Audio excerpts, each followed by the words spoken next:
कथा शुरू होती है ब्रजभूमि के हरियाली से ढके गांवों में, जहां वृंदावन की हवाएं प्रेम और भक्ति की गंध लेकर बहती हैं।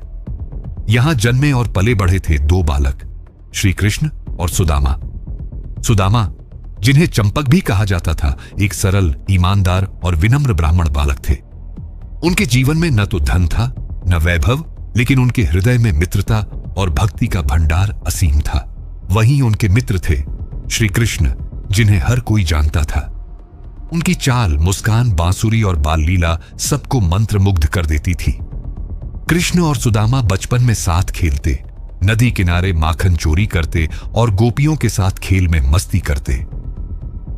सुदामा का सरल हृदय और कृष्ण की दिव्यता ने उन्हें असली मित्र बना दिया। उनकी मित्रता इतनी पवित्र थी कि कोई बाहरी परिस्थिति इसे प्रभावित नहीं कर सकती थी। हर दिन सूर्यास्त के बाद कृष्ण और सुदामा नदी के किनारे बैठकर खेलों और कहानियों में खो जाते। सुदामा कृष्ण के बालपन की चंचलता को देखकर मुस्कुराते और कृष्ण सुदामा की सरलता और प्रेम को देखकर आत्मिक आनंद पाते।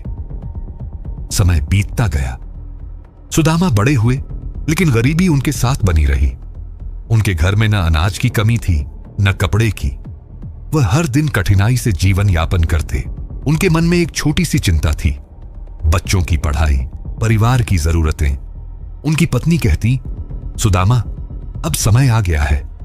तुम्हारे मित्र कृष्ण, जो अब द्वारका के राजा हैं, हमें थोड़ी मदद कर सकते हैं। सुदामा थोड़े संकोच में थे। वे सोच रहे थे, क्या मैं अपने मित्र से केवल धन के लिए जाऊं? हमारी मित्रता अमूल्य है, क्या मैं उसे अपने लिए तंग कर दूं? लेकिन अंत में उन्होंने सोचा, सच्चा मित्र हमेशा मदद करता है। मैं केवल प्रेम और विनम्रता से जाऊंगा। सुदामा ने अपने घर की छोटी सी खुशी के लिए ब्रज छोड़कर द्वारक की ओर कदम बढ़ाए। रास्ते में उन्होंने सोचते रहे, कृष्ण मेरे मित्र हैं, मेरी गरीबी और अभाव उन्हें दुखी नहीं करेंगे। सुदामा की यात्रा कठिन और लंबी थी। वह जंगलों से गुजरे, नदियों को पार किया और गर्मी और थकावट का सामना किया। रास्ते में उन्होंने देखा कि प्रकृति भी उनकी यात्रा का स्वागत कर रही है। सूर्य की सुनहरी किरणें उनके कदमों को रोशन कर रही थीं। पक्षियों की चहचहाहट और नदियों की कलकल आवाज उनके मन को शांति दे रही थी। सुदामा की आंखों में सच्चाई और मित्रता की चमक थी। वे जानते थे कि उनकी यात्रा केवल अपने लिए नहीं, बल्कि अपने परिवार और प्रेम के लिए है। जब सुदामा द्वारक पहुंचे, तब श्री कृष्ण ने तुरंत उन्हें पहचान लिया। सुदामा, मेरे बचपन के मित्र। कृष्ण ने दौड़कर उन्हें गले लगाया। सुदामा झिझक रहे थे। उनके हाथ में केवल चिवड़ा, चावल का हल्का स्नैक था। वे सोच रहे थे, इतना छोटा सा उपहार, क्या कृष्ण इसे स्वीकार करेंगे? पर कृष्ण ने उस चिवड़े को देखा और उनकी दैवीय मुस्कान ने सुदामा का संकोच दूर कर दिया। मित्र, तुम्हारा यह छोटा सा उपहार मेरे लिए सबसे बड़ा धन है, क्योंकि मित्रता और सच्चा प्रेम किसी अनमोल रत्न से कम नहीं है। कृष्ण ने सुदामा को अपने पैरों पर बिठाया। वे दोनों बचपन की यादों में खो गए। नदियां, बांसुरी, माखन चोरी की यादें और वृंदावन की हरियाली सब जीवंत हो उठी। सुदामा ने विनम्रता से कहा, मित्र, मेरे घर की गरीबी और बच्चों की समस्याएं हैं, यदि आप कृपा करें तो। कृष्ण ने हंसते हुए कहा, सुदामा, तुम्हें कोई परेशानी नहीं होगी। तुम मेरे मित्र हो। जो कुछ भी तुम्हें चाहिए वह तुम्हारे पास स्वयं पहुंच जाएगा।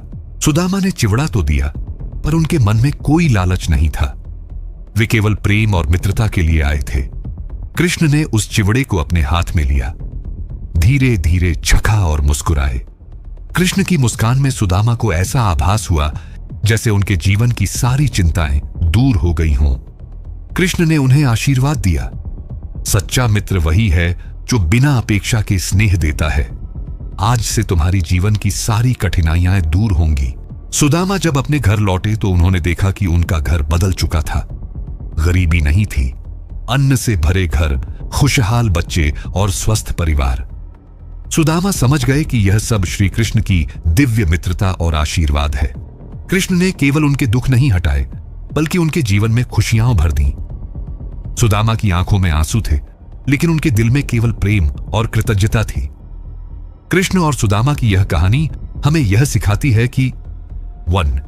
सच्चा मित्र वही है जो बिना अपेक्षा के साथ खड़ा हो। 2. मित्रता और प्रेम का मूल्य धन या शक्ति से अधिक है। 3. ईमानदारी, विनम्रता और सच्चाई जीवन में सबसे बड़ी पूंजी है। 4. सच्चा मित्र जीवन में हर संकट में आपके साथ खड़ा रहता है। इस कथा का संदेश सदियों से पीढ़ी दर पीढ़ी प्रेषित हो रहा है। यह हमें याद दिलाता है कि मित्रता केवल बाल्यकाल की यादें नहीं है, बल्कि जीवन का अमूल्य धरोहर है। आज भी जब हम कृष्ण और सुदामा की कहानी याद करते हैं, हमें यह प्रेरणा मिलती है कि जीवन में सच्चा प्रेम और मित्रता ही सबसे बड़ा धन है। सच्चा मित्र वही है जो आपके साथ आपके सुख दुख में खड़ा हो, और सच्चा प्रेम वही है जो बिना किसी अपेक्षा के दिया जाए। कृष्ण और सुदामा की मित्रता सदियों तक हमें सिखाती रहेगी कि मित्रता और प्रेम का मूल्य जीवन में अमूल्य है।